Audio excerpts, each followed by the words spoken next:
Welcome back, brothers and sisters. I am Braden. This is Langley Outdoors Academy, and thank you for stopping by. Alright guys, on this episode of the Bullet Points this morning, we have a big update in the gun control negotiation, legislation, potential bills. We've got stuff coming out of our ears right now, and we'll try to bring it to you as best as I possibly can. Now, everything is linked in the description box below. I want to hear from you guys on this one because it looks like Cornyn, who is the senator from Texas, who is leading the gun control negotiations from the Republican side, is saying he's optimistic they have 60 votes on some sort of gun control legislation. Now, we're going to dive into that right now. I'm going to show you the ins, the outs, the pros, the cons, where they're looking at. And guys, make sure that you are subscribed and you got that notification bell on, because this week alone, we've got all this stuff breaking. They want to have the deal done. The Schumer's got H.R. 8 and 1446 scheduled. They've got the SCOTUS scheduled to come out on Wednesday and next Monday. There's tons of stuff. Make sure you're up to date, and let's get it. I want to hear from you on this one. Cornyn says he's optimistic there are 60-plus votes for gun legislation. Okay, what?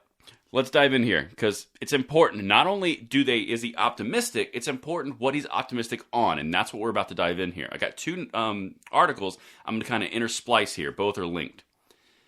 Senator John Cornyn said Monday he's optimistic there will be 60-plus votes on gun control legislation a bipartisan group of senators have been negotiating. That's what we've been following the whole time. That is the one to follow, okay?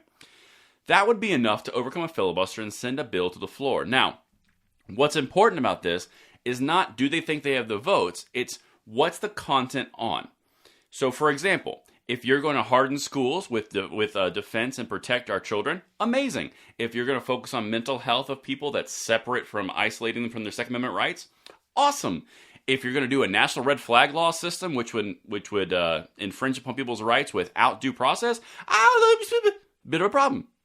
But let's dive in because it's all about what's in here. This is going to come down to what is in the language. All right. Mr. Biden and his fellow Democrats have called for bans on assault weapons and high-capacity magazines, as well as red flag laws and safe storage laws, and strengthening background checks. At the very least, Mr. Biden has called for the minimum age to buy an assault weapon to be raised to 21 from 18. All right, so now's where I'm going to intersplice a different article. I'm going to do more on this later. All right, so this is something that GOP senators came out and said yesterday. This article is from today. This is last night. CNN.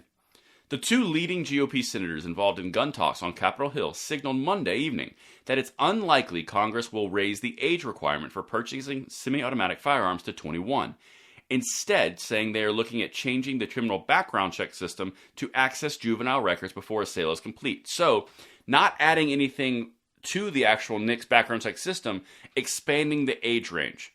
Because in the current situations that we've gone through and that have been the catalyst of this entire thing, both of them have had problems that were missed because they were minors. That's just the objective fact of what they're probably looking at. But now let's go back to the original article, now that I've got you from that perspective.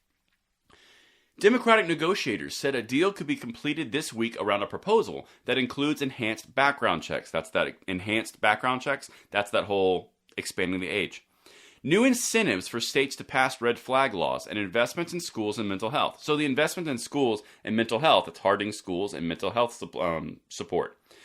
But that new incentive for states to pass red flag laws, this is the one that everyone's going to get really stuck on. If you do a national red flag law system, you're going to have resistance across the board. If you do funding and incentives for states to do their own red flag law system, you're punting it to the state level, which is going to get more Republicans to come on because it's not federal, it's an incentive and it's an option, and now they can say they did something, but they didn't actually infringe upon Americans' rights. And that's probably where you're going to see it's going to be going, because that's their line of thinking. Again, keep in mind, midterms are right around the corner, and that is in everyone's mind, which is why we're seeing this negotiation play out, because this is different than what we've seen before. All right, got one more thing for you. Quote, "We have to be realistic about what can pass both chambers of Congress and get the president's signature," Cornyn said on the Senate floor on Monday. "And we know it's not easy. I want to be clear. We're not talking about restricting the rights of law-abiding gun owners or citizens." So on one hand, you've got all the potential aiming. You've got the red flag incentives at a state level. You've got the school support. You've got the mental health support. And then you have expanding the age group for background checks. That's what it looks like.